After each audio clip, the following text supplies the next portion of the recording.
the first couple of years here, we did a lot of personal development training. We've done customer service training. We've had speakers come here. Simon Bailey is a great example. I highly recommend him. He has some great books. Spark. One quote that really stuck with me is, customer service is not a department, it's a mindset. Yeah.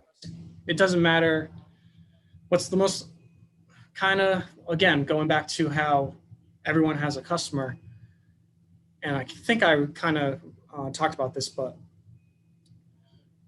treating your coworkers, your customer, no matter what, treat them as if they're a customer or a guest. And it doesn't just start with me. I mean, I'm sales, right?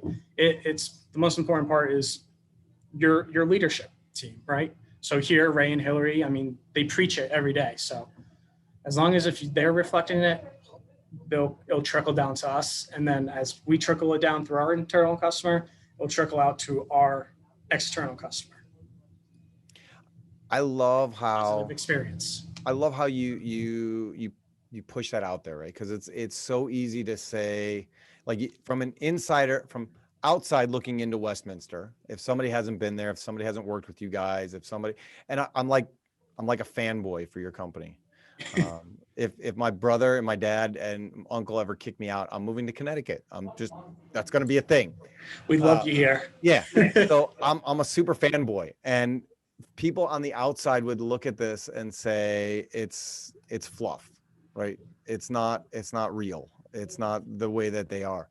But knowing you guys, knowing Ray, knowing the whole family, seeing the interaction that you all have, and everybody getting together at the lake as a company, right? It's real. The culture that you have is real. Yep. And it's one thing for you guys to say it's real. It's another thing for me to come in and see that. And if it's one time, it's a fluke, and like, hey, everybody be on their best behavior. We got to put on a good show. But, multiple days in a row and everybody getting along and that kind of thing, it's not a fluke. It's real.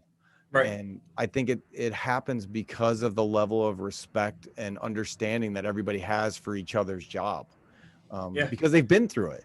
Exactly. And that's a great point. Going back to the whole cross-training thing, we understand how difficult coding is or design is. I was training in design. Project management.